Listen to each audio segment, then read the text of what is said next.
What's going on, guys? Welcome back to BL Coded. Today, I have a special guest, Mr.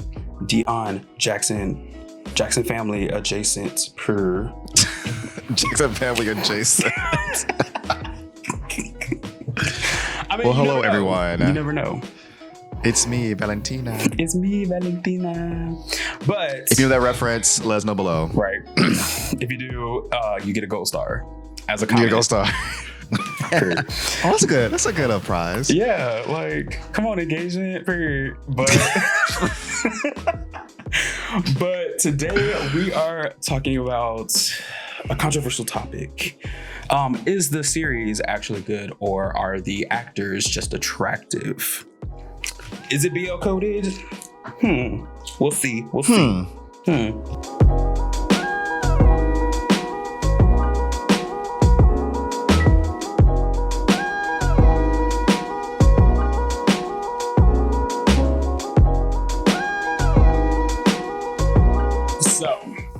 As you guys heard in the intro, we're talking about whether or not something is actually good as far as series goes, or do people just find the people attractive? Do you have like biases that, make you look through rose-colored glasses? What do you think? Or you have a high tolerance. That too. There's a lot of layers to this conversation. There is a lot of layers. Because sometimes I will say sometimes it isn't that deep, but a lot of times it is. But I think that one of the central points of this conversation is, what do people generally just look for in a series that makes it good? So like, what do you look for in a series that you're just like, oh, that. Right. Well, it's the awkward silence. I'm the one. It's a little bit. Because is he asking me, or is he just asking the audience? This is a conversation, sir. For me, one of the main things that I personally like in a boys love series, and it may seem kind of like, well, duh, but I like it when they're nice to each other. Yeah. For some reason, when it's like us against the world type of couples, that's why I like I Cannot Reach You. They are like best friends, and they are, even though they might have like contentions, like what's the word? A point of contention with each other, they're still considering each other's feelings, still looking out for each other. Yeah. Still hanging out despite their weird, potentially romantic thing. Yeah. They're still like, you're my homie. Or like in My School President, they were really riding for each other. Like when he told his mom about him like failing that little audition, and like afterwards he thanked him for telling his mom. I was like, or like when they got outed to the school and they decided to like stand on business with each other. Like, yes, like there's something about. Okay, so it was funny because I talked to Alex yesterday and interviewed him for Drama Llama, and he was talking about how over time his favorite trope went from enemies to lovers to friends to lovers. And sometimes I do find myself falling into that pocket because don't get me wrong, I love messy, okay? But it's just something different about when they are childhood friends, or even if they're not childhood friends, they just happen to click, and then it progresses to something more. But also I think that comes from like, I think I kind of connect that back to like my personal traumas, because sometimes I'm like, I want fluffy because I can't deal with like drama in a series and drama in my life. But you get what I'm saying? I need a balance. Like I need a balance. But most times I'll go like to the messy stuff. But I guess my question is, where's the line? Where's the line of, okay, the mess is so much that it's not even a good series, because there's no, I think some series just put the mess there because they know people will cling to the shock value. Sure. Yeah. And I think for me, honestly, lots of times I hate the enemies to lovers. I do like the trope. I just feel like a lot of times when they have enemies to lovers, it's either one or two things. One, it's way too juvenile. Like the person has no reason to dislike you for real. Right. And sometimes you'll notice that they are nice to other people, but that person, that their love interest, and there's no reason for them to be that mean. Or if they are like automatically a bully type character, again, their reasoning isn't, they go out their way to antagonize and bother the other person, harass them. Right. You know, it's not really a strong foundation. Or on the other end, they are so mean and they're so abusive. To me, it's a little harder to like even forgive or get past, because the show won't do the work to kind of undo that. Right. Like with Dangerous Romance, like the thing he did to that boy in Dangerous Romance in the beginning, I'm so sorry. Just because he's nicer now doesn't mean all that stuff was okay. And it was hard to ship that together. But like when I was watching My Secret Love. Oh yeah. When he got mad at him for doing that prank on him. So he had a reason to dislike him. And on the other end, old boy is used to doing pranks, everyone's just laughing off, everyone loving him, and someone coming at him sideways, cussing him out. So they had a reason to dislike each other, but it didn't last that long. They started hanging out, they started being cool, and for the most of the show, they were like either good friends or love interests. So, you know, it's a little different. It had a little bit of mess, and also the show itself, I guess because it had so many couples and so many different relationships, they could deviate storylines. Yeah. And the main mess was between the two friends. He was neglecting his friends, do this new thing now, and like that was a point of, you know, issues with them. Like using messiness with the main couple, especially throughout the whole show, for me, it's harder to want to ship it. I mean, I know it could be exciting, but like, to me, it wears off way too quickly, especially if there's no strong reason for you to continue to dislike this person. Yeah. There's no reason for it. And I just, I think, like, I agree with you in that aspect. And I think for me, the thing that kind of irks me about how a lot of series do enemies to lovers is that they don't do the work to unravel that tension between them. It's kind of like they'll be fighting one day and then all of a sudden there'll be just something that the other person sees. Like they might see them feeding a goat or a dog or something, and they're like, ugh, well, I wish they would do that, because I need a reason why you like this person, because they're treating you awful. But it's like, okay, yes, that's a redeemable quality. And it's like, okay, I'm so glad that you're so nice to animals, but why aren't you nice to me?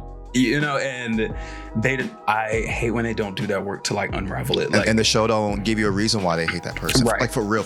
Right. There may be something like said or whatever, but it's way too surface level to it. I mean, I know it's like fiction, I know, but like, for you to be acting like this and do all this, and you don't like this person, you're harassing them constantly, you won't leave them alone. And then they just fall in love with you. Like, what? Especially when it's like post-college pairings. I'm like, if you had like middle school or even high school, I'd be like, all right, well, you know, but like when you're college or you're a graduate already, you're in a workplace and you have the characters still acting like this. Yeah. Please get out of my face. Respectfully. Exit stage left, thank you. Please, because. So, what do you think about all the other aspects of the series? Like, okay, well, let me tell you a little story. Okay, I was watching, you know, like on my Discord. A lot of people in my Discord are patrons, and at this time, everyone was like, "Oh, you need to watch Kiseki and you need to watch Twins." And like, you know, they were going up and going ham for these shows. I was like, okay. What I noticed something is, because I watched both of the shows, and especially with the twins, I was watching it in the first episode. I was like, okay, it's kind of lit. It's kind of like it's giving me a nice setup between twins. One's volleyball player, one's a martial artist. They have issues with their parents, whatever. Right. We get to the second episode, and it starts to go downhill for me because it becomes like this goofy slapstick, like Disney kind of show, where like they have to, because you know, I hate when a show has so much filler or they kind of make a long way around or they just waste time.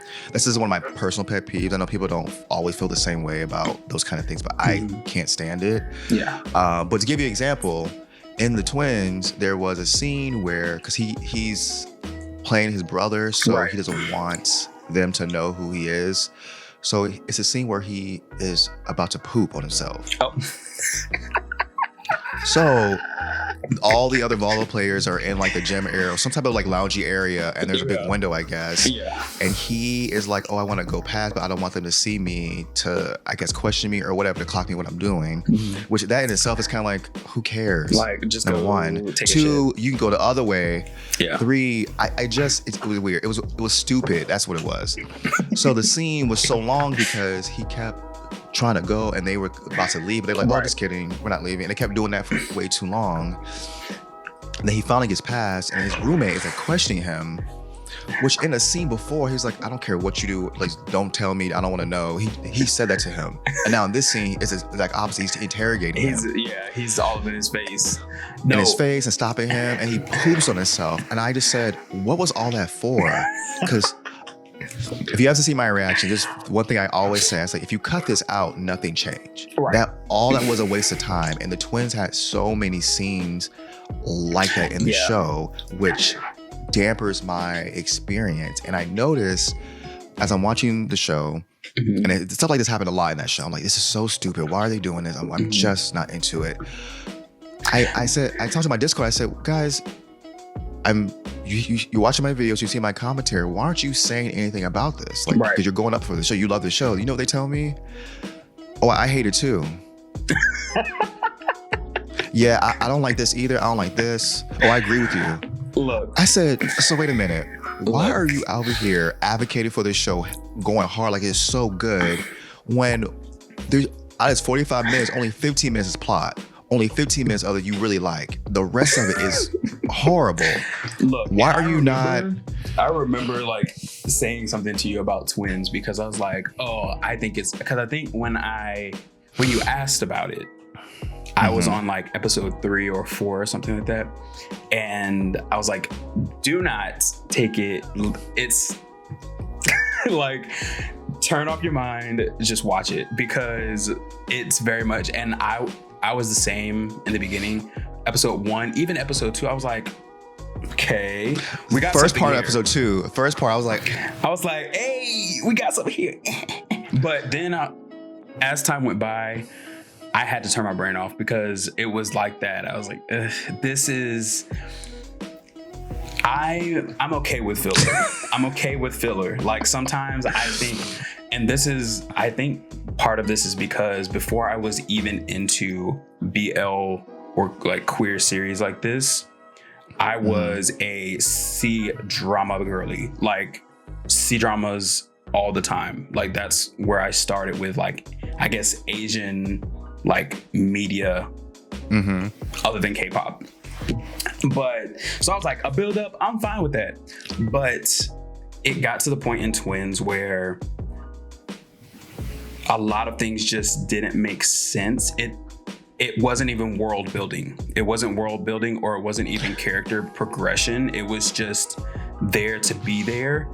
And that's where I kind of draw the line with filler space.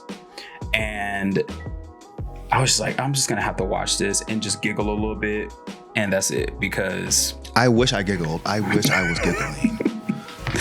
I think you know what's where crazy? I did get frustrated though was at the end, where it was like he wouldn't tell him I didn't get to the end. So what happened?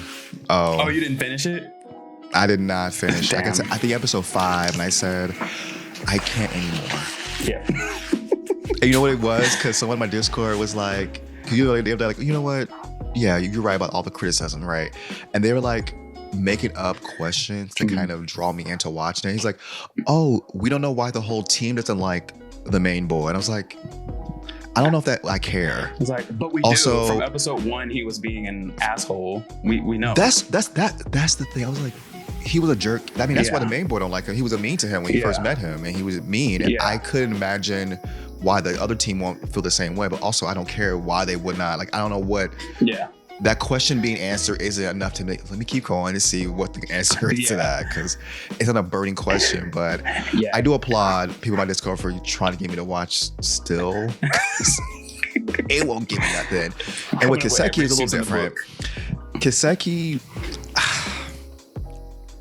I meant to ask how you feel about like the age gap thing, and I think Jordie, I hate it with a burning passion. When I tell you, okay, first of all, I was like, each scene in Kiseki up until they actually get together, it felt like I'm reading a page out of a Wattpad. Oh yeah. There's no rhyme or, because like when they got to know each other after they got together, they sat on the couch, he explained his trauma with his mom. I was like, this is episode 9 though, and we didn't do that at all throughout the other episodes. So I don't know why you like this point in the first place. And he keeps leaving and coming back. But anyways, when it comes to that age gap, I was like, I hate that he is a teenager and he's a grown man. Yeah. And this does not need to happen. It does not need to be a part of it. And I was like, oh, the age of consent. I don't think you are going to go to a place where the age consent is 16 and date someone who's 16. I think it would be that too. Talk to the mic. Right. But I think when people use that argument, what bothers me is that you think just because it's signed into legal law, meaning it's morally correct or it's morally right. The age of consent here is what, 16? Is it? It's like, oh, in Taiwan? No, here in the States. It's like the age of consent. I thought it was 18. Is it? Okay. Yeah. I must have been wrong. But anyways, to my knowledge, it's always been 18. Yeah. In other countries, lower. Even with it being 18, you as a mid-20 year old is not gonna go. I mean, you might, and to that I say, okay, but go and seek out an 18-year-old. Like, I'm all the way 31, but I'm not gonna go and be like, oh, this 18. No. Just because it's the age of consent does not mean that's consent for you. It does not work. I'm sorry. I'm fine with the age gap if they're both well into adulthood. After that, I'm like, you make your own decisions and stuff like that. But when this person is newly a teenager, newly teen, or newly like young adult, I'm like, what? Why do you need somebody this young? And don't tell me y'all relate, because what is there? What is there to relate to a teenager, between a teenager and a grown adult? I don't understand it. I just think sometimes, you want to like the show and you want to defend it at all fronts, and you could be like, oh, I like this pair together. I just hate that there's an age gap. Right. I hate that he's a teenager and is a grown man, and also you could be like, well, because by the end he went to jail. It's been 3 years, so he is older now. But I'm like, but still, it happened. It happened, and and I think there's a back and forth with The Unknown, Jordie. Oh yeah, and I'm watching that now, and it's like I'm conflicted though. But before we get into that, I think that okay. I think that people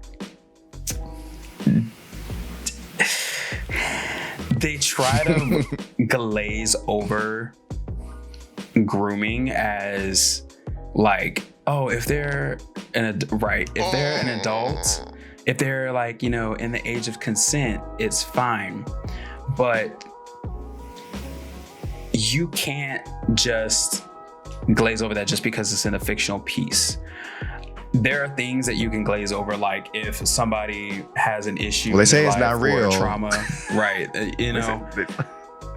But you can still watch a show. And because I still watched Kiseki, I enjoyed Kiseki, but I still, in my head, I'm like, I kind of enjoy Kiseki. I have mixed feelings because I think the actors did a good job. Yeah. And the chemistry was really good. Mm-hmm. I just felt like, there was. I guess what I'm trying to say is I don't like when people, before we're rudely interrupted by my Canon EOS Rebel T5i. I'm not calling them out. I think that it's a problem when people don't recognize that something is wrong. It's okay to be like, oh, this was bad, but I still enjoy the series as a whole because, like, for instance, Tarn type, messy.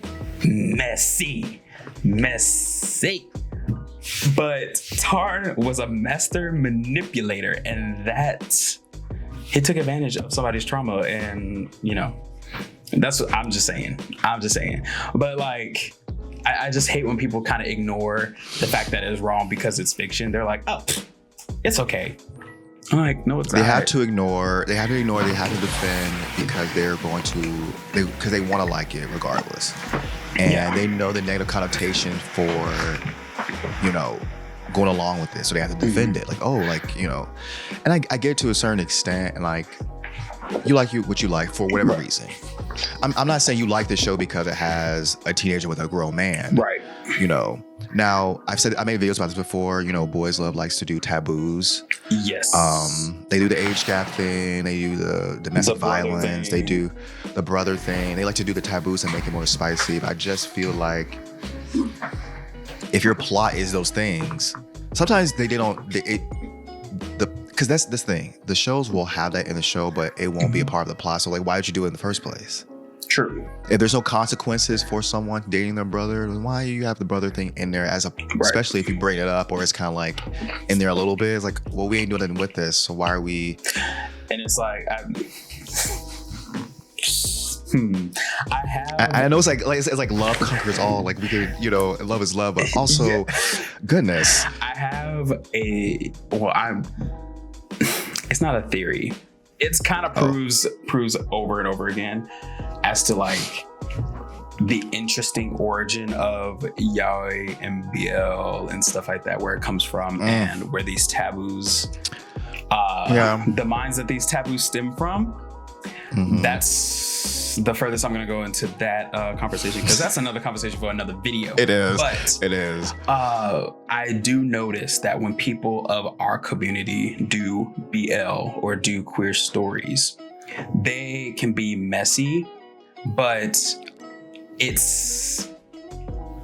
there's differences in the types of messy that we find entertaining and the types of messy that others find entertaining.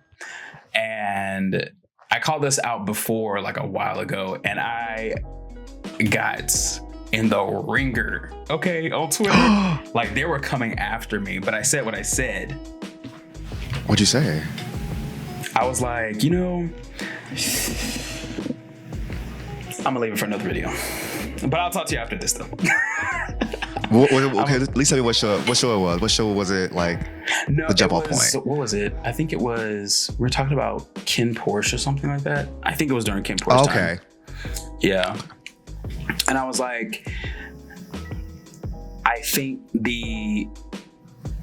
viewing BL and queer stories from a heteronormative lens can be problematic sometimes when you bring certain things that are normalized for like heterosexual relationships into the mix. For instance, age gap things, because we know a lot of times in other countries, even in the US, in the South and stuff like that, people marry older men and extremely younger women together, or they like, you know what I'm saying? So I think that sometimes that can be a problem, and it's something that people don't want to address. People don't want to point out because of the backlash that you might get, because people feel like you're targeting a certain demographic.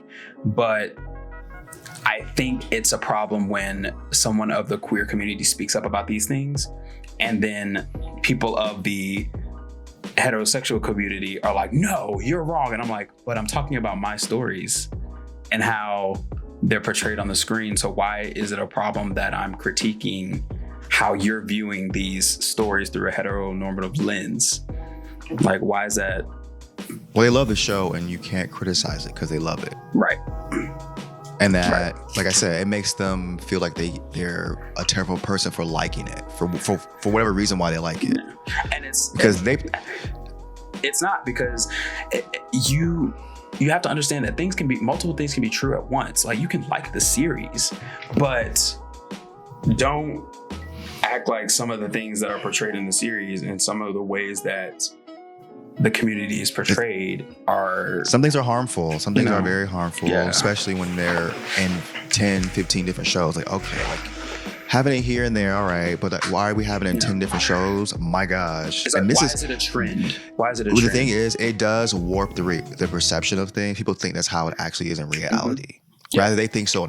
They may say, I don't think that. Yeah, you do. You have a certain association. Sometimes this is your only medium you see these kind of relationships in. Right. And you think you know everything about that because you watch it in the show. Right. And I think people are trying to call it out. It's trying to let you guys know this isn't the actual factual reality. Some aspects it does happen, but you seeing it like 15 times isn't the norm. It isn't the only way, or not everyone responds the same way to stuff like this. It does the same thing. And someone's trying to let you know that it's doing more harm than good.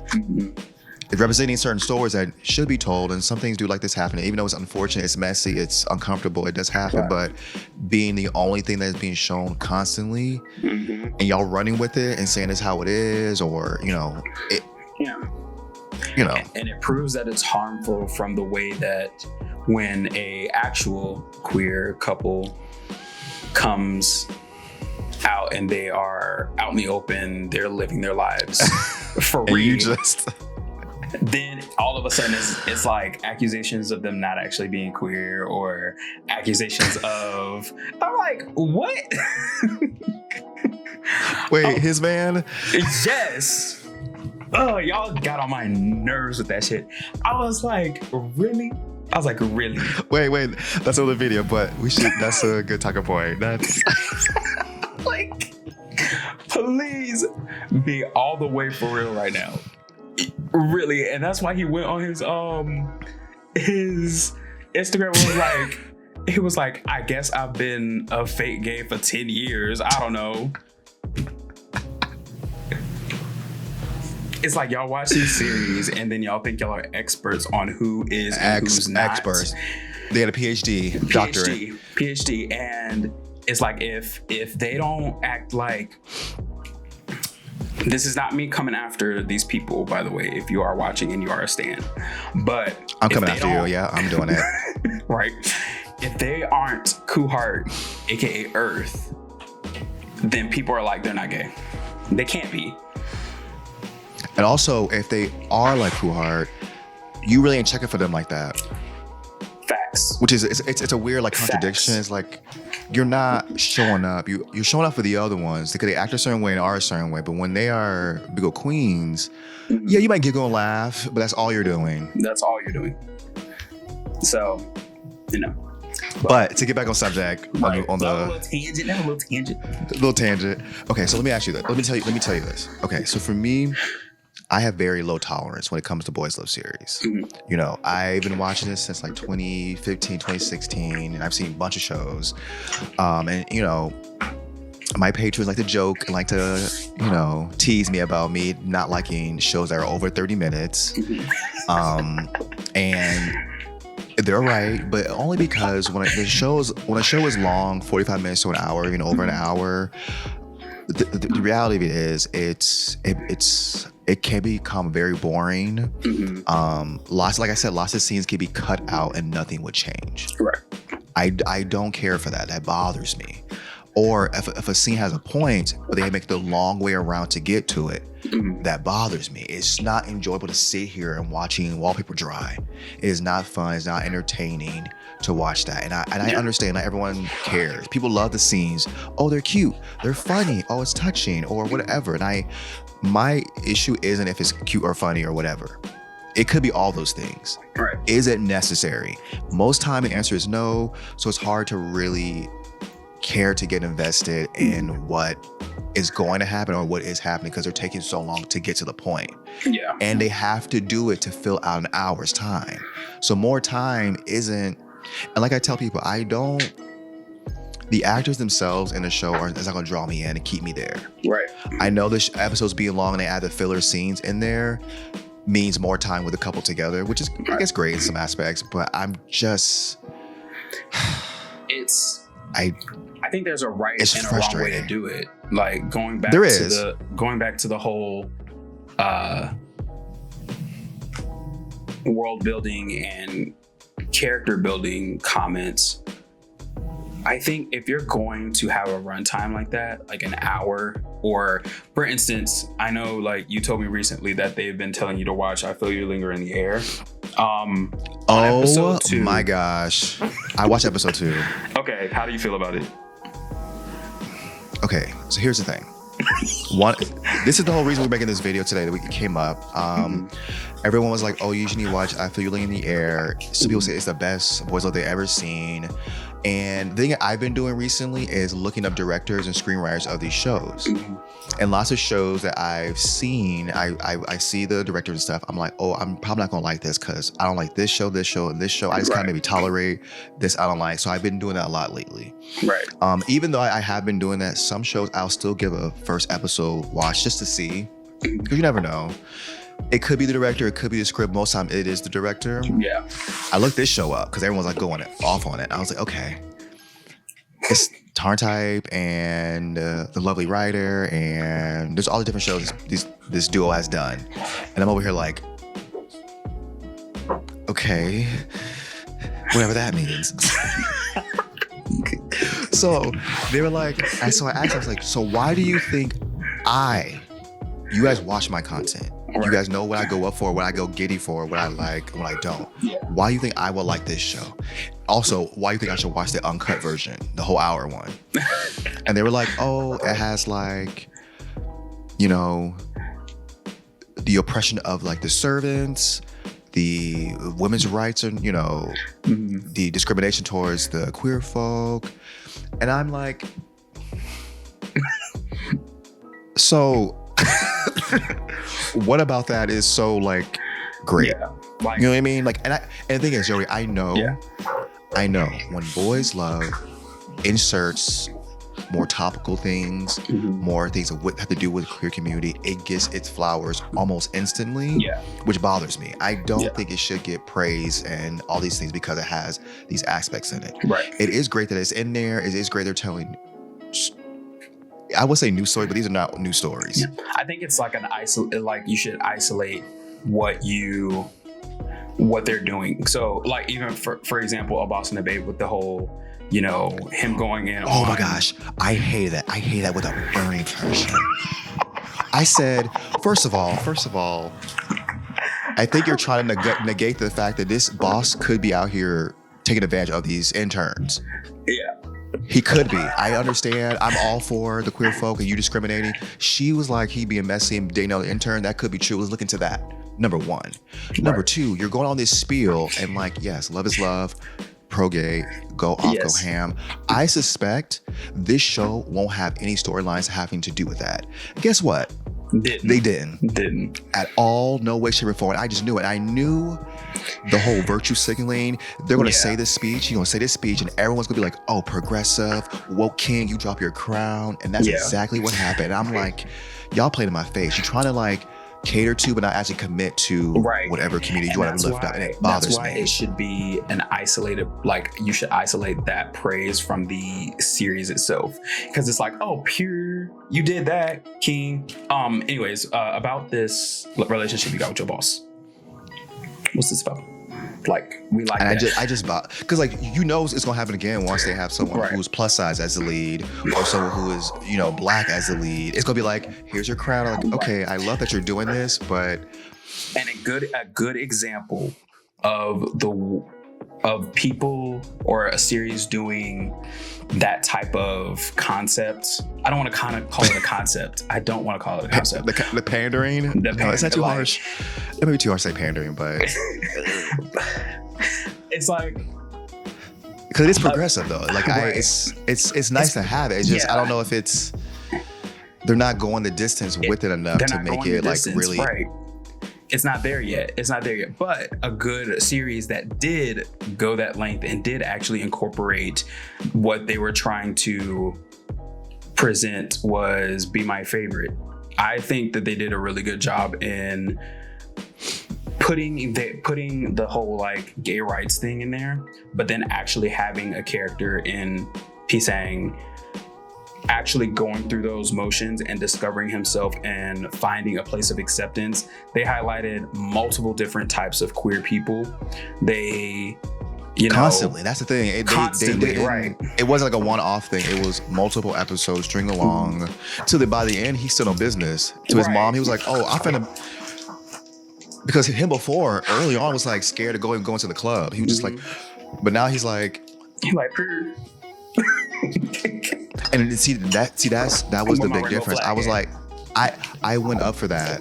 Yeah. I went up for that because they committed to it. They had a character in the narrative to, have that going on. Even in Not Me, remember? Yeah. What's that one episode? They went. I mean, the whole show was about oppression, and when they went to that rally and they had like it was a fashion show, the flag, and it was. I was like. It was a rally. And the good thing about it is, I think with Not Me, they even went a step further in it to highlight something that actually happens. That rally / fashion show like event that they have that actually happens yearly in Thailand.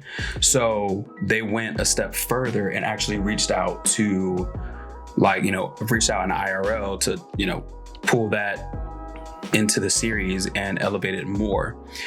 So it seemed very earnest. It seemed I see if someone would like to be so happy and praise either of those shows for those depictions, I'd be like, you're right. Because it was in some ways really touching, and it was also in lots of ways uncomfortable too, because that's a reality of people having to stand up for themselves or feeling like they can't, or being knocked down by it. I just feel like when a show does a hollow attempt, it just feels hollow, and the surface level of it isn't enough, and you come at me like, oh, it should be give its flowers for it. I'm like, no, it shouldn't. Yeah, and I know people are like, well, you don't want to make the entire series about this, entire series about that. We're not saying that. We're just saying. Actually, I am saying that. Actually, if you gonna bring it up, go ham. If you're gonna bring it up, I just both of those shows had multiple plot lines. Right. Be My Favorite and Not Me. Right. And it also had it in there. Right. I think you're trying to make it seem like we shouldn't expect more or want more from stuff that's being brought up in the show. But you should. Why would you? Why are you trying to say it shouldn't have this and that? Yeah. Why? I think it should. I know why, because you don't like queer people, for real. That's really what it is. No, for real. That's how it actually factually is. Because ain't no way you took from that conversation that, oh, you just want the whole thing to be this. No, I just want it to go somewhere and actually have meaning, because because first of all, you brought up as a praise in the first place. You think it's so great that they did it. Right. But me saying like, well, they really ain't do nothing. And you mad about that? Yeah. It goes back to that. It goes back to that heteronormative. Let me ask you this, Jordie. Let me ask you this. And maybe I don't think I ever talked to you about this. I think I talked to Chucky about this. But as you guys know, I've relatively recently watched Light on Me. And one thing I noticed is this trope that I didn't realize until I watched this show, where they out the school president. Oh. So I've seen it 2 times before. I've seen it in My School President and Never Let Me Go. And what I noticed is the show itself uses the real life trauma of a character being outed and them more or less in their mind protecting themselves as a reason to hate them. Right. It is used as a plot device to break up the non-endgame couple. Right. And to me, I find that most upsetting. Oh, definitely. Now, I get the commentary in my comment section about, like, when I first was talking about it was during Never Let Me Go, and I'm like, it hurts my heart that this boy has to, like, Ben, that's his name, Ben, the school president. Never Let Me Go. What was his name? I think it was Ben. Yeah, I think it was Ben. Yeah. So, he's seen as the bad guy from the audience because he you know. But I'm like, his daddy was over yelling and yelling at him. Yes. You don't know what's going. He's scared to even admit it. He's the one who came on to oh boy, and like it's a whole thing. And people are like, well, he could have did this, or you don't know what's happening at home. And the show's not telling us. That was the argument that I was having in my comments when I was reacting to that, because I was like, y'all, I get it. It sucks. It sucks. What he it does. did. But you also have to look at the other side of the coin. This is a queer man whose dad looks like he gonna stuff him in a cage if he finds out that he even has any type of relationship other than dapping it up with another dude, or even worse. Because this is where it irks me, because people are so quick to dismiss queer trauma, and they'll be like, they'll use somebody who is queer doing something like Deon in Light on Me, or Ben in Never Let Me Go. They'll use them doing something not so good to somebody else, to the main lead, as a way to lead for their hate for that character, like you said. But they never look at the side of who was behind this character that caused this trauma for them to do this. Because the problem is, situation is his dad. It's like, some of us had good coming outs. Me, myself, I can only speak for my story, but mine wasn't that bad. Granted, to this day, my parents are still like, are you sure? But I'm like, absolutely.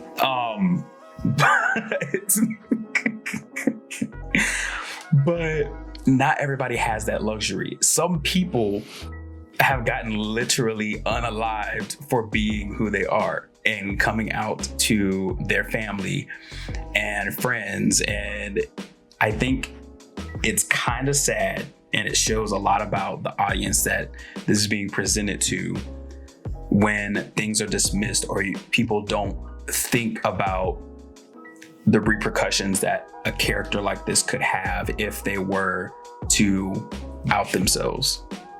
Right.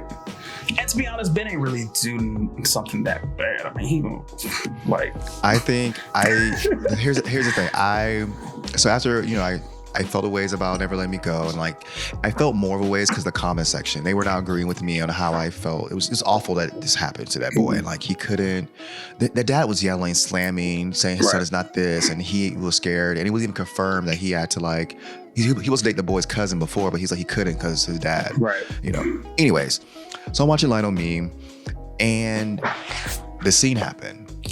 I go to my Discord because they've already seen it. It's been a year, so they've seen it already. Right. So they're just like, they're waiting for my reactions to it. And I'm like this, the narrative is being so cruel to the president. Yeah. They were like, first of all, he's so indecisive. He needs to make his mind up. I was like hurt by that. But then they were like, oh, well, that's what he gets. He's so perfect. He needs to be knocked down a few pegs. And I'm like, okay, you can, and that's where the multi-level thinking comes in. It's like, you can be upset about him being decisive. I don't fault you at the indecisive. I don't fault you at that, because he was. But as soon as him having to hide who he is because of his surroundings and because of his environment comes up, then all of a sudden you use he was indecisive as vehicle to be like, oh, this is why I hate him.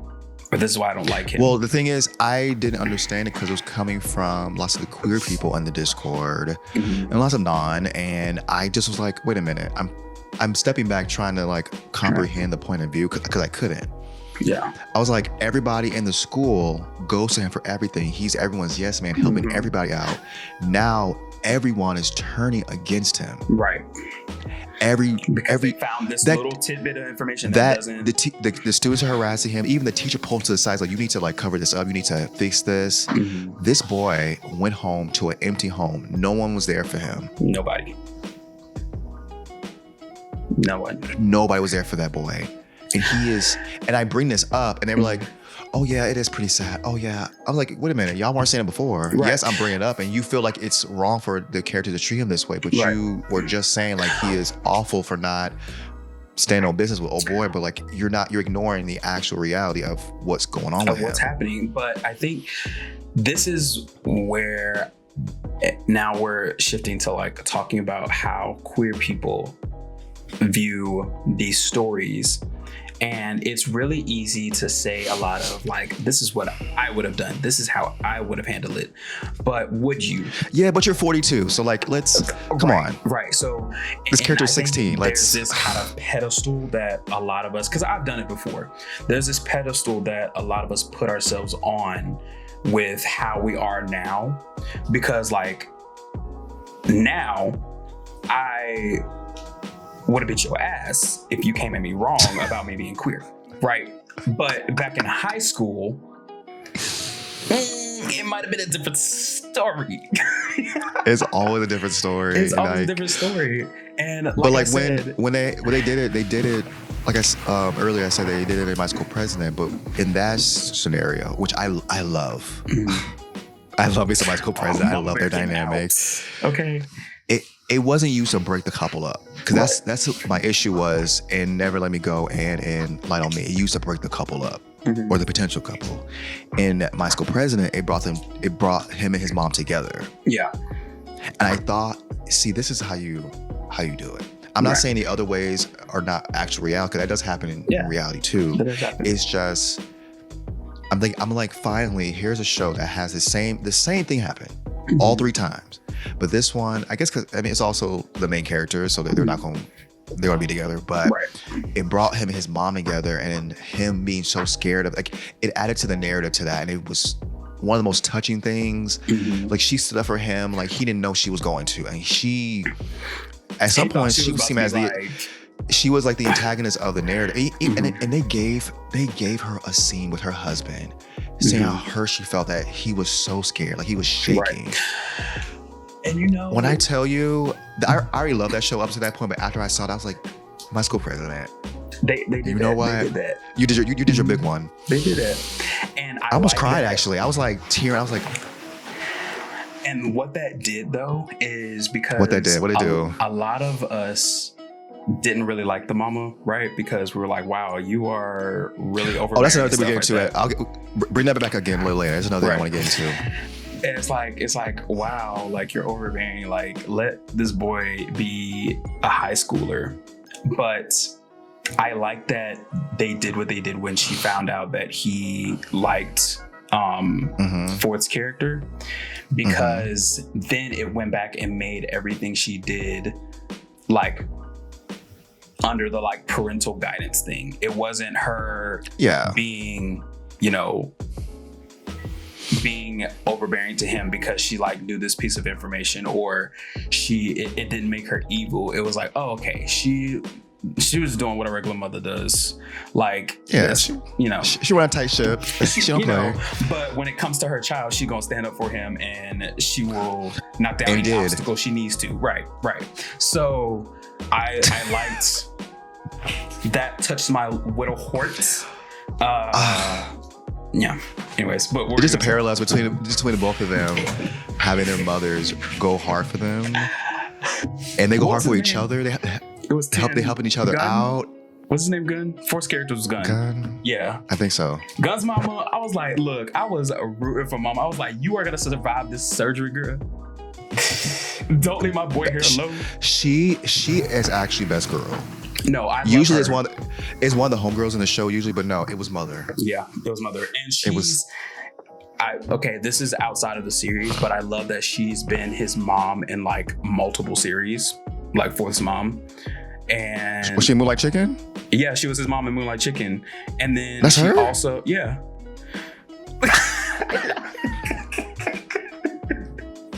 I didn't reckon. Maybe I did. I don't know. It's been so long since I reacted to it. I forgot, but okay. Connected to him in multiple series. It's another series outside of Moonlight Chicken, but I can't remember what it is. But dang.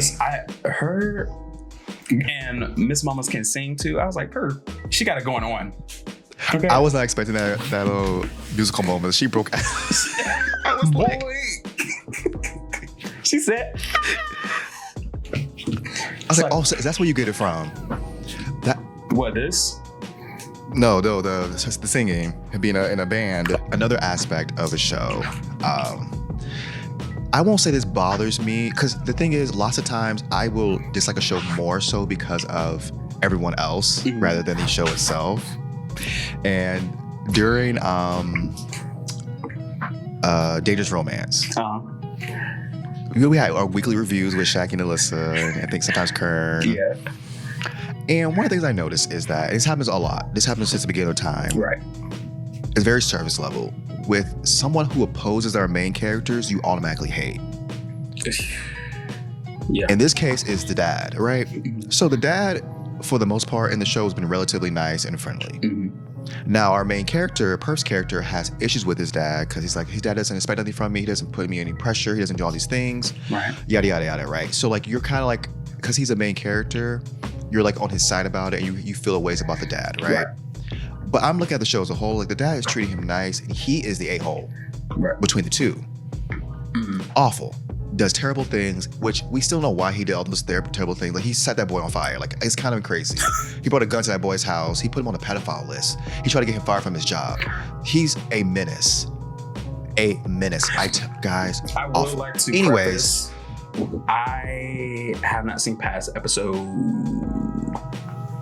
3 or 4? 3. Okay, well, let me. Had his birthday. When he had his birthday, I have not seen past that episode. Okay, so it just, he really has an issue with his father, you know, not applying pressure to his life to expect something from him. Yeah.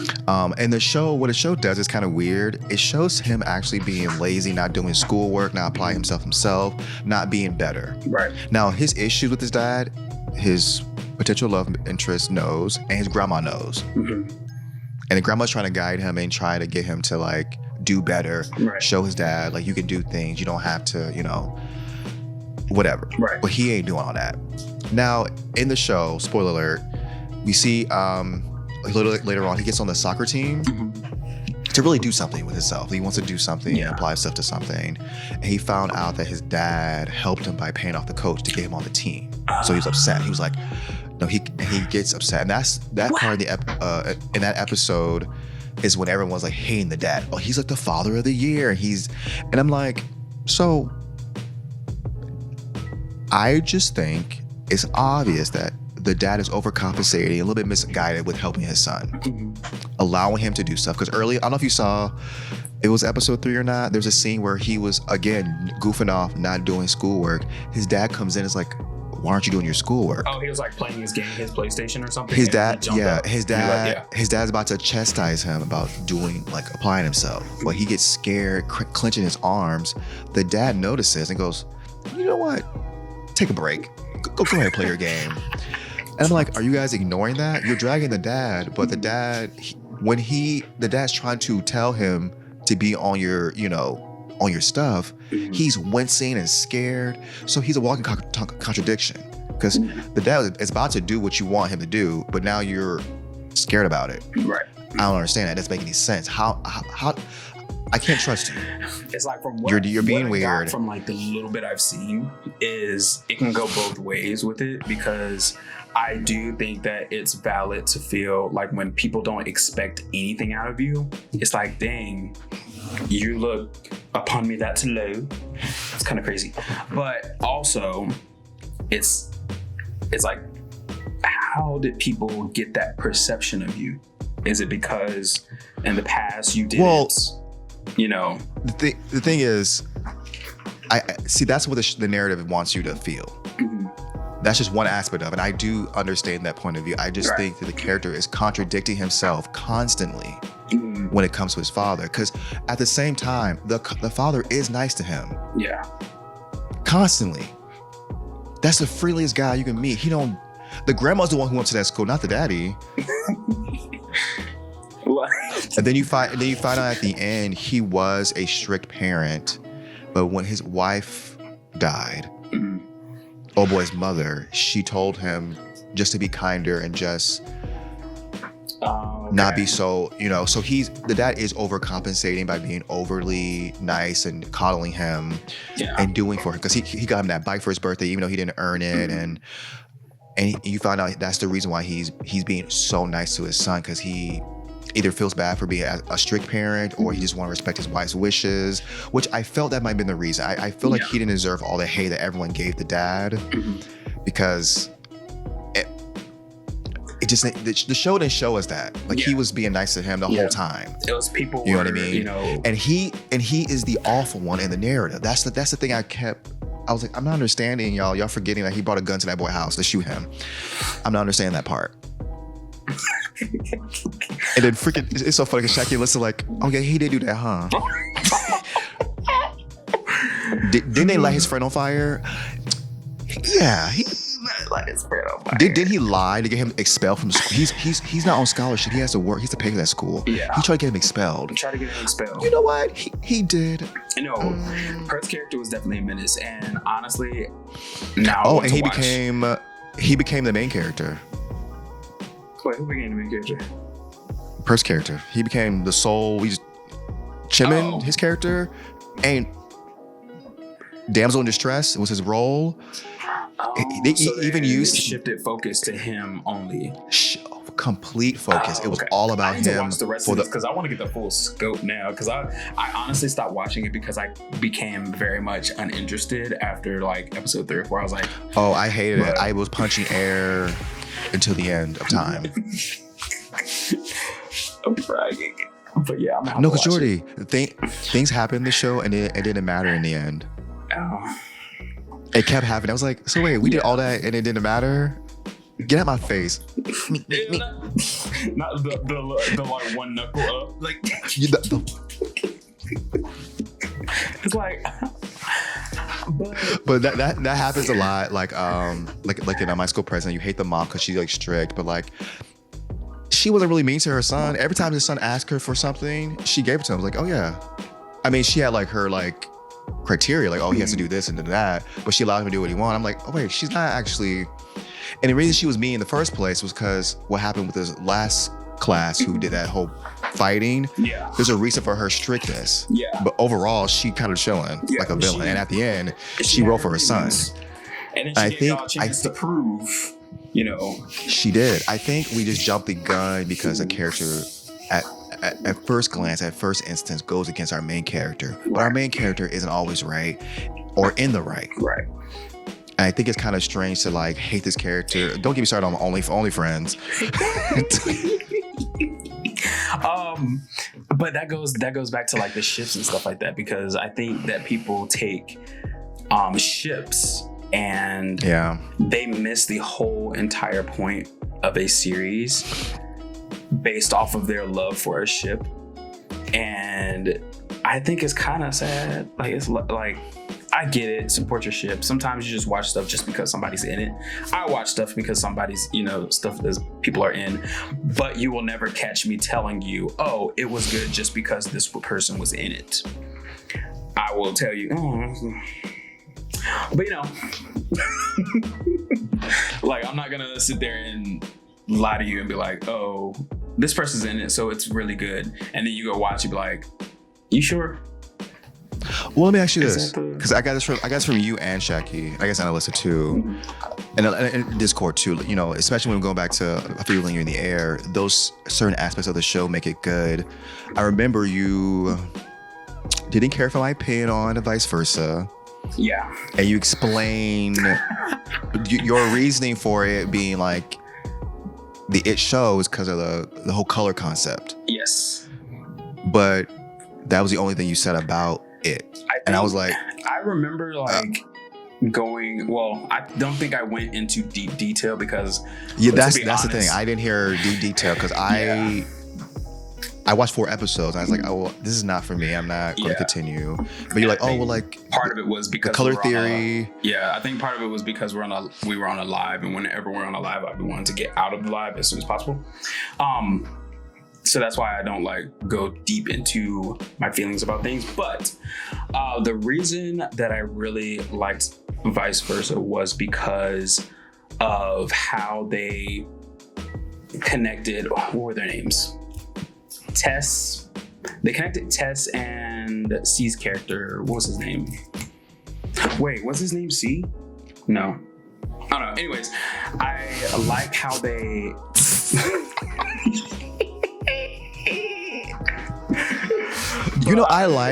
I like them more because of Last Twilight. Yeah. I like Vice Versa, but Last Twilight solidified them as Do you ever... I guess it goes with the whole like in the ship. Do you ever? I know people like a show or want to watch a show because of the ships in it, right? But are you ever the opposite? Are you ever like, I don't want to see them again because I hated the first time. I hate the experience. I don't want to see these fools again. Yeah. Okay. To me, that's Jong and Dunk from Sky My Heart. After seeing that, I didn't watch Hidden Agenda. I hate those two shows. Jordie, let me tell you, I hate those series. No, I would rather watch Enchante before I watch those two ever again. I hate those shows. Yeah. So I didn't watch Hidden Agenda. One, people were telling me like it's crunchy crunch. Even Shaggy said it's crunchy. So I was like, okay, bet. Yeah. But then obviously we have these new shows coming out, and they have the new show that they're in, and I'm like, I do like First, and I do like Cow Tongue. But Dunk and Oh Boy, I'm gonna have to like give them a chance, because I honestly, after watching Enchante and the Boss and the Babe, I wasn't really seeing for Only Friends, but I'm glad I did. Yeah. Yeah. And I will say I do like these actors way more now because of that show. Because before I didn't, and it had a bad taste in my mouth. And me, I guess I'm on the opposite side of things. I won't watch a show because of certain pairs in it. I'm like, but hold that thought. What I was gonna say was I like the back to vice versa. okay. I liked how they connected Tess and Oh Boy's storylines and how they were going through things that were so opposite. Like I don't want to say reincarnate because it wasn't reincarnate, but their parallel universe selves or whatever were so starkly different from who they were in that like newer world or whatever, that it made for a really nice like plot line. The whole them trying to get this movie like started or creating their like production house. That's kind of what pulled me into it. What initially got me interested was obviously like the color theory and the otherworldly concept of it. But what kept me going was how they related each character to pretty much their polar opposite. So that's kind of what kept me going into it. But anyways, back to well, the thing is, those are valid reasons. I just felt like they were stretching things too long. There's lots of scenes, like I said, that could be cut out, nothing would change. For me, that knocks down a show a few pegs. Yeah. Quite often. Like I'm just sitting here like I was watching Only Boo. I watched the first episode, right? And I'm sitting here like, we're watching him go up the staircase. Okay, so everybody's saying Only Boo is so good. I have not watched it yet. I have not started it yet, but I'm going to watch it on my own.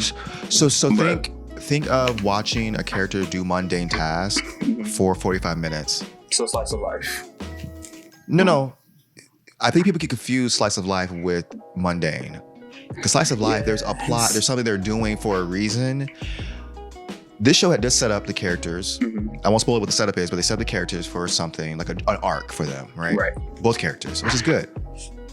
And they do have this aspect of the boys being nice to each other, which I like. Is already a good start. But watching someone go rent a bike, go up the staircase, eat food, go to the mall. Breathe.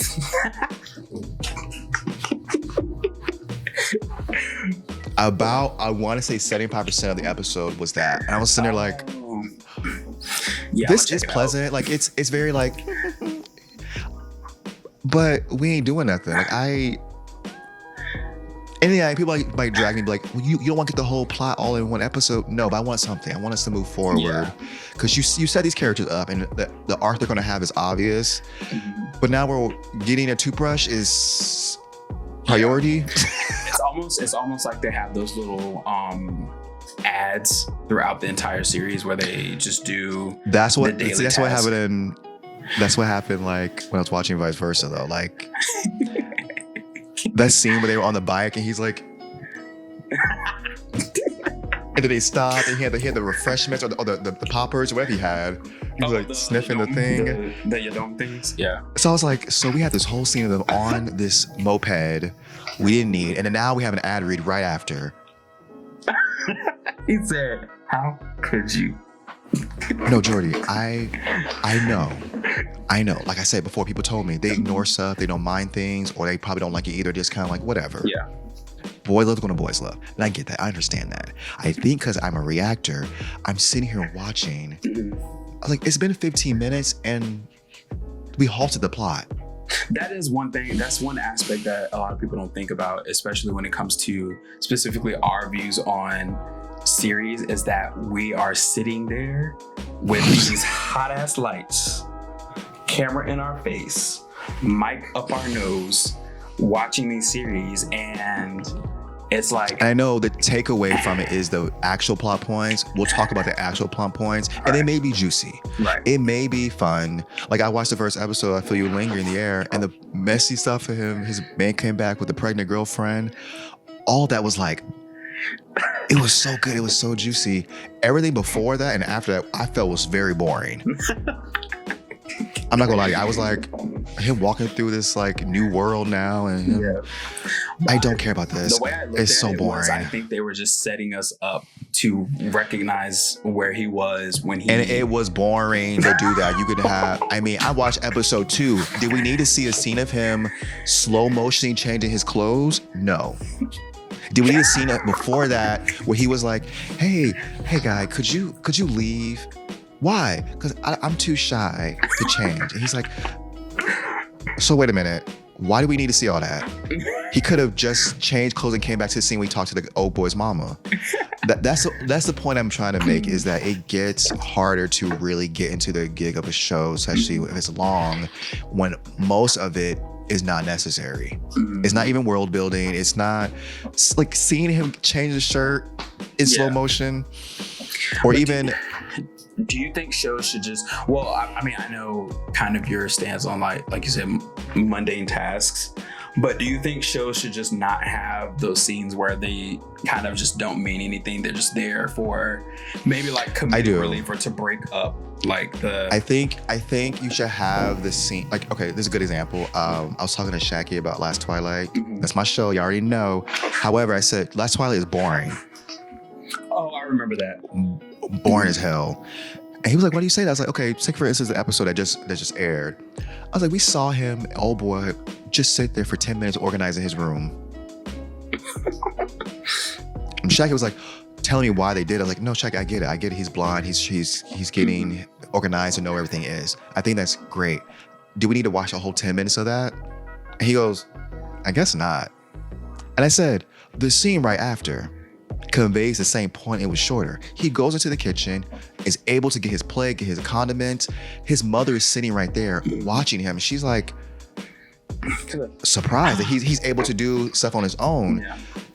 That's the same message as the first scene. The same exact thing. But this one was only like maybe 45 seconds, maybe a minute long. Yeah. And it had to do with the characters. For the characters. But the mom seeing him do this. We weren't just looking at like a stock footage video of somebody. I felt like each episode was stock. I mean, that first episode when he went to that boy's room, he's walking and slowly looking around. I'm like, okay, can we? And don't get me wrong, I love Last Twilight Down. That is but most of it is just hijinks. I think because I like the couple so much that I was compelled to keep watching each episode, because I was like, okay, this is my pair. And then like that, his old friend came into the mix. It was kind of messy and like it was so fun. So I didn't ignore that boring stuff, but I was sitting there like. Yeah, and I think you mentioned when you were talking about something being boring and how people have like a there's good boring and bad boring. Right. There's two of them. Negative connotation with like somebody calling it boring. But I think that because I understood what you were saying when you said it, and I was like, oh, okay, I get it. Like I understand like boring can be. Oh, Shaki got it after I explained, like right after the same scene. Have you like, yeah, you know, right? It was kind of like we didn't really. Yeah, and it's first of all, it didn't matter because at the end he's not blind no more. So.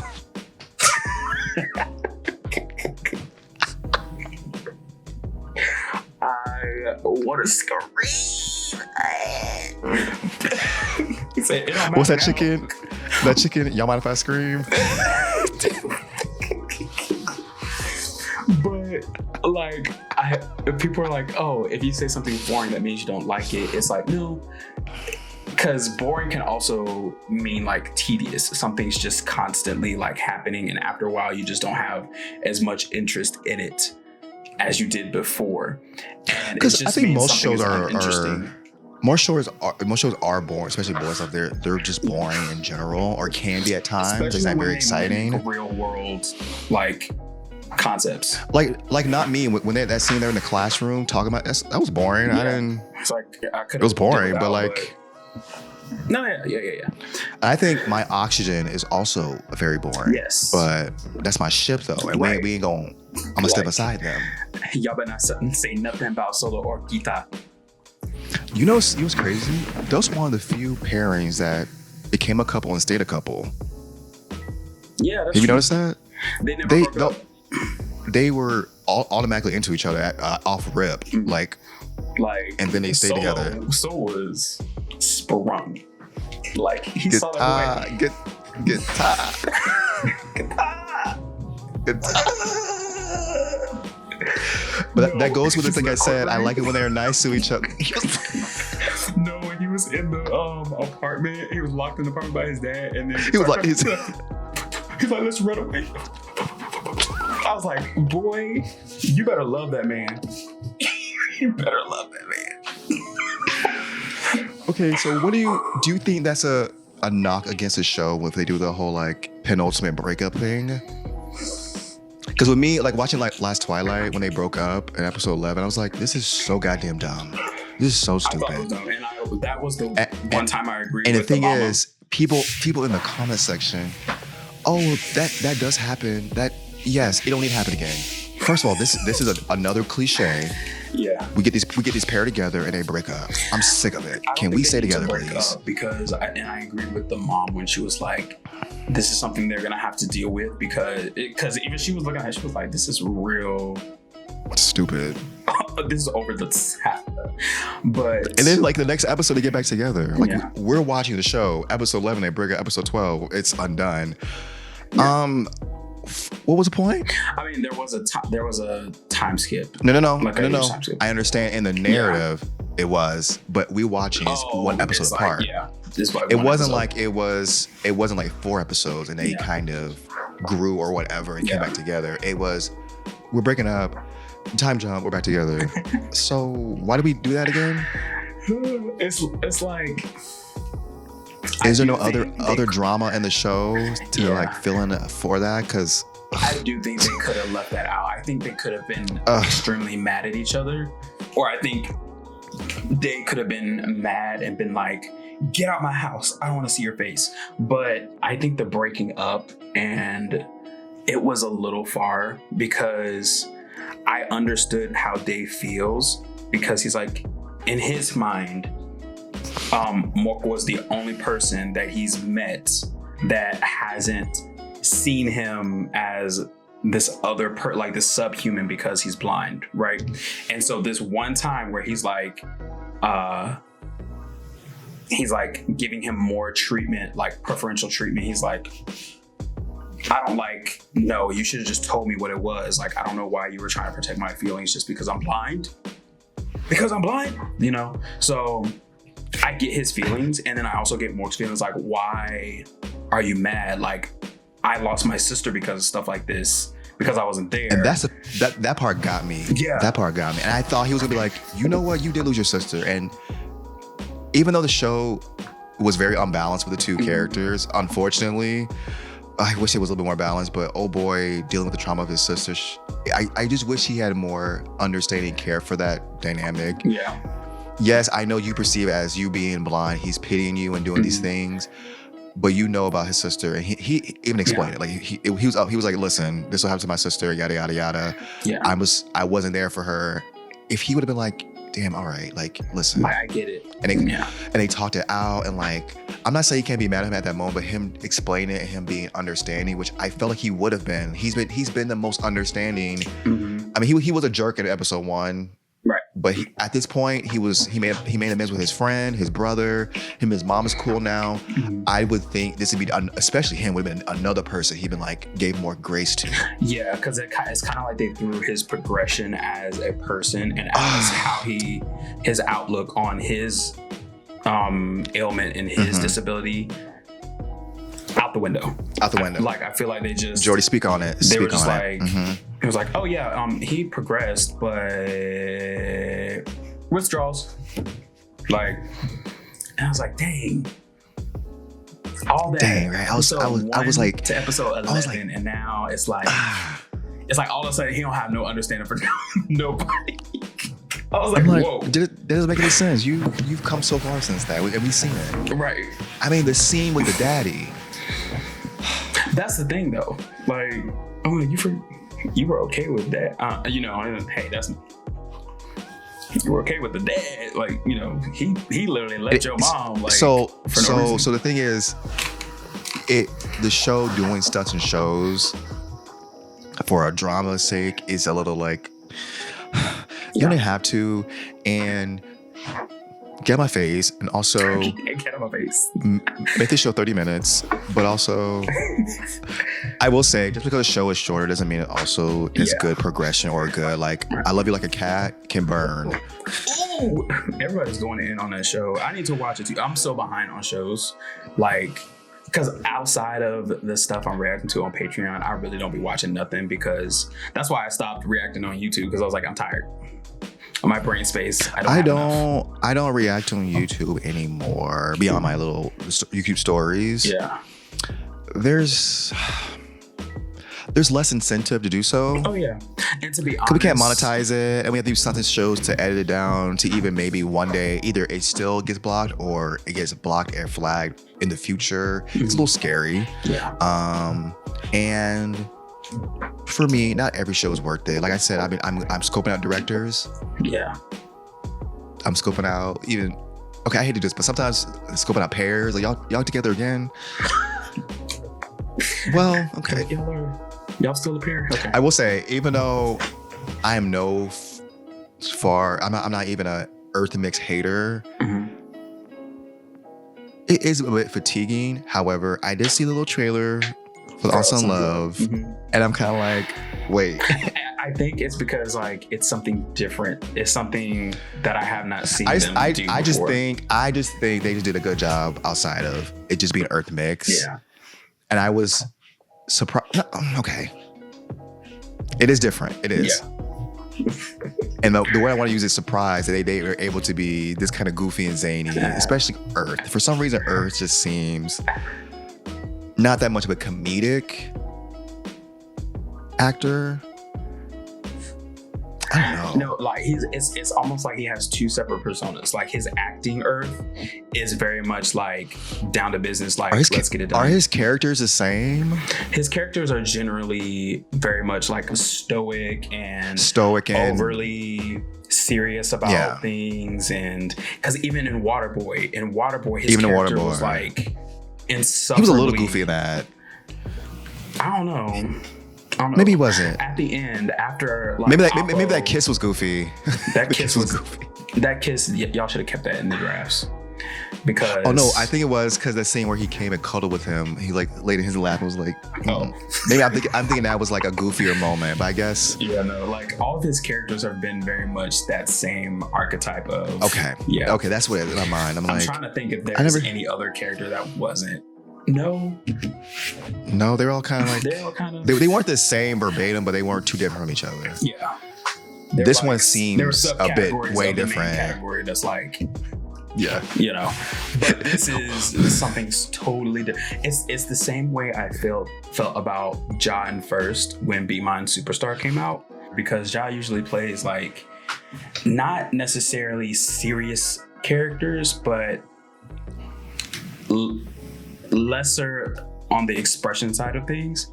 But in this one, he was all like fanboying, like I was like, whoa. I guess we forget that they are actors. We keep forgetting that. Because they typecast them, like, after they typecast, yeah. Yeah. And I'm just you know, it's no secret. I'm sick of the pairings. Especially guys, especially after watching OnlyFriends, I'm like, can we shuffle this hat of names and just pull them out? Pick and just pull them out. And the thing is, I'm not against the actors reuniting. Right. Can we get at least a few years in between? Yeah. But I know the marketing and they're shipped as a pair and like it's the whole thing. I understand. I'm just saying I don't care for it, and I'm just saying I'm not going up for it because to me, the marketers want you to feel like it's a second season of the show you saw the first time, right? Yeah, it's a different show, different situation, but like your mind is connecting these two actors together, and that's what they want. So I get it. Yeah. So I'm just saying sometimes it's a bad thing. Like with Jung and Doug, I'm disgusted with them because of that show they did, and I'm like, yeah. I feel like June and Dunk are like a reincarnated Earth mix, in my opinion. It's kind of like I thought they supposed to give.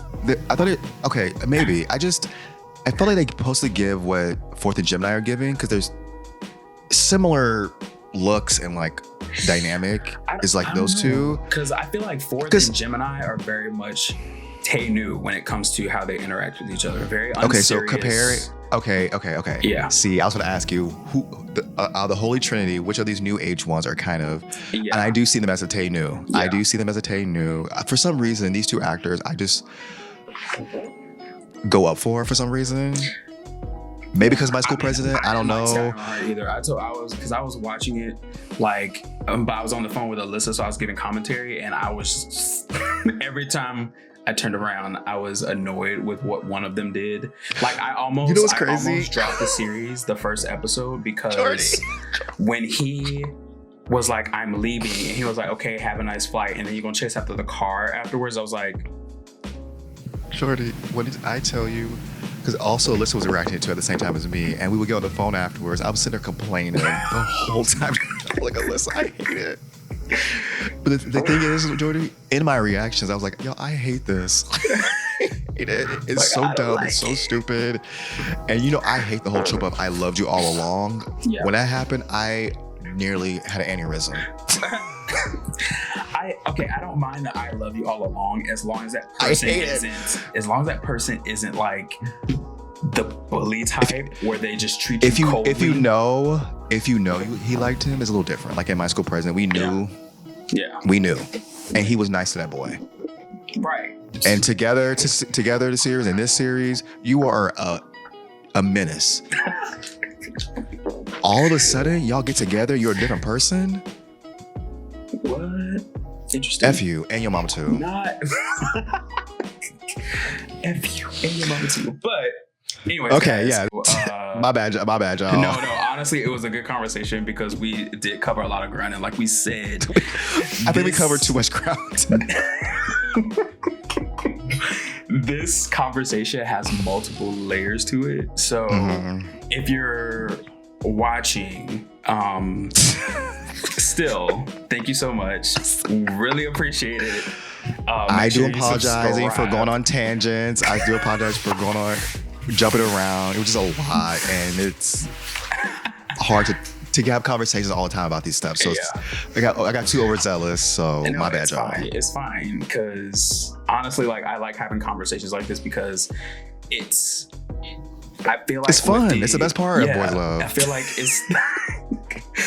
That's you the can't best have part. these conversations with everybody. You can't have this conversation with everybody. So it's nice when you can. But like I said, if you're still watching, thank you very much. You're the real one. Make sure you subscribe to BL Coded. Make sure you support all of Deon's endeavors. Child. Deon, think nobody knows, but he got like multiple channels that I discovered. They recommended your gaming channel to me the other day. I need to. So I got that whole emulator on my phone now. I need to like get back on that because I have a Switch, but I kind of want to play Sapphire again, Pokemon Sapphire. I want to play Fire Red. Oh my god! Because now I have the app on my phone and my iPad. I can just screen record and play and just give my and talk and like. Yeah. For some reason, it's so fun to do that. Yeah. So like, make sure you support like his radio channel. He does photographer reacts and he like reviews. Photo shoots. Yeah. So photos. They're called photo shoots. Photo shoots. You know when the idols come out with concept photos? I review those. Jordie's like, they photos? No, because I was trying to sound like eloquent. I was trying to be like spreads or like Oh, this is how you say it. So guys, I review and react to concept photos and editorials from magazine that the K-pop idols do. That was the word. Yep. But make sure you support. All the links are going to be in the description box below. Make sure you support the basic chat as well, and Drama Llama, because we are really close to getting to the first like beta version of the app. Soon we'll be choosing people to test it. So make sure you go to Drama Llama and support us there. But yeah, thank you guys so much for watching BL Coded, and also comment down below like what you think about this whole conversation. Like, what do you? And you better agree with me. You better agree with me. I think you better. No, I was playing. If you do disagree, just let me know why. Yeah. But we'll see you guys in the next one. Bye.